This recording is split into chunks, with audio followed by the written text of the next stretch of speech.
बेखायनो बेयो सोलिगासिनो दङ मोनद' हारिनो एसटि होनाया नाथाय दिनैसिमबो बेखौ मावनो हायाखै मानोना संबिजिदा जेखौ पारमिसन होयो बेखौसो मावनो हागोन संबिजिदा जेखौ होआ बेखौ मावनो हानाय नङा दा बेनिखायनो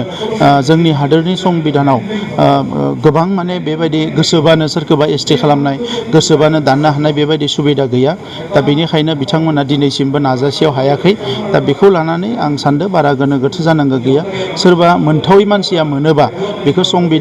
संबिधाननि गेजेरजों सोरबा चेलेन्ज खालामोबा बे ओरैनो बिनिफ्राय आउट जालांगोन दा बेनिखायनो नैबे समाव जोङो बेफोर खोथाफोरखौ लानानै आं सानो जे गोबां केअटिक जानो हयथ' दरकार गैया माने थांनाय समावबो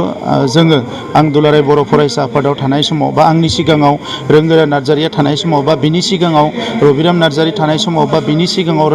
इउजि ब्रह्म थानाय समावबो बेबायदि इसुसफ्रा फैदोंमोन आरो जोङो ट्राइबेल संघ एबा गुबुन गुबुन आफादफोरजों बेफोरबायदि सिटुवेसनफोरखौ फेस खालामबोदों आरो दाबो दुलाराय बर' फरायसा आफाद ट्राइबेल संघ गोबां आफादफ्रा बेफोरखौ नोजोर होगासिनो दङ दा बेनिखायनो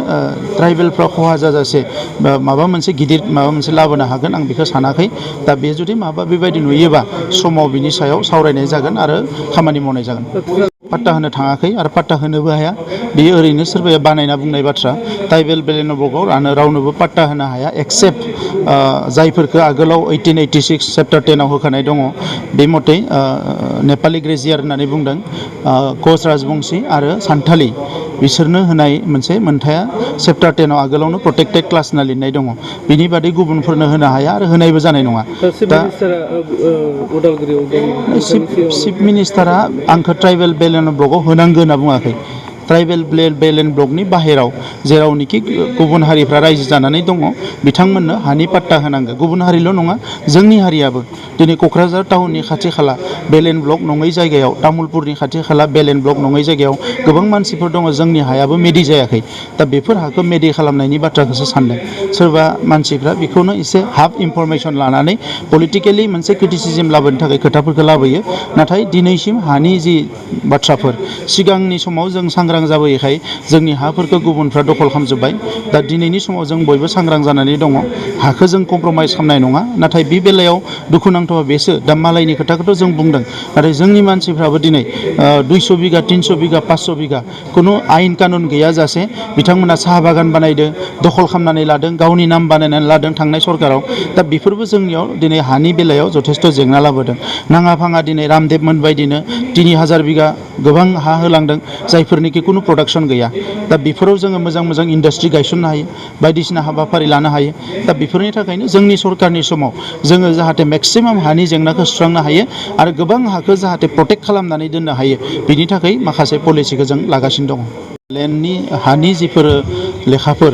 बेफोरखौ माने अनलाइन मोननो हानाय आसाम सरकारा मिशन बसुन्धरा खालामदों आरो जोंबो थांनाय मास मोनथाम सिगांनिफ्रायनो जोंनियाव जेसेबां हानि लेखाफोर दङ बेखौ डिजिटाइजेसन खालामगासिनो दङ जोङो आरो मोनथाम डिस्ट्रिक्टआ जोब्बाय जोंहा क'क्राझार चिरां उदालगुरिनि डिजिटाइजेसना जोब्बाय बेखौ दायो कारेक्सन खालामगासिनो दङ आरो बाक्सानियाबो 70% जाबाय स' डिसेम्बरनि गेजेराव जोङो कमप्लिट खालामनानै जानुवारिनिफ्राय जोंनि ओनसोलनि रायजोफ्राबो हानि माबाफोर लेखा नांगौबा अफिसाव थाङालासिनो न'आवनो डाउनलड खालामनो हानाय मोनसे बेबस्था जागोन आरो बेजों लोगोसे जिखिनि हाफोर ओरैनो दखल खालामनानै दोनदों बेखौ जोङो बोरैहाय क्लियार खालामगोन फरेस्ट ओनसोलाव जायफोर रायजो जानानै दङ बिथांमोननो बोरैहाय लेन्ड पाट्टा होगोन बे आरो जोंनिनो गोबां मानसिफ्रा दाबो गोबाव समनिफ्रायनो गोबां जायगायाव रायजो जाना दङ नाथाय बिथांमोना हानि जेबो स्टेटास गैया दा बेफोरखौ हानि स्टेटासखौ होनो थाखाय दिनै मोनसे वार्कशप लिंदों जेरावनोखि गासैबो सार्कोल अफिसार गासैबो SDLHC चेयारमेन आरो मेम्बार्स मौजादार गासैखौबो लिंनाय जादों आरो दिनैनि मिटिंनि उनाव जाहाथे रायजो राजाफ्रा थाखा फैसा होआजासे गावबा गावनि हानि लेखाफोरखौ बरनना लानो हायो आरो एसे गोरलैयै जायो बिनि थाखाय जोङो दिनैनि मिटिंखौ लिंदों आरो थांनाय बोसोरसेयाव जों जथेस्थ' नाजादों जाहाथे रायजो राजाफ्रा हानि खामानियाव हाराहास्ति जाया दा आं मिजिंथिदों दिनैनि मिटिंनि उनाव जथेस्थ' बेवहाय सोलायनाया फैबावगोन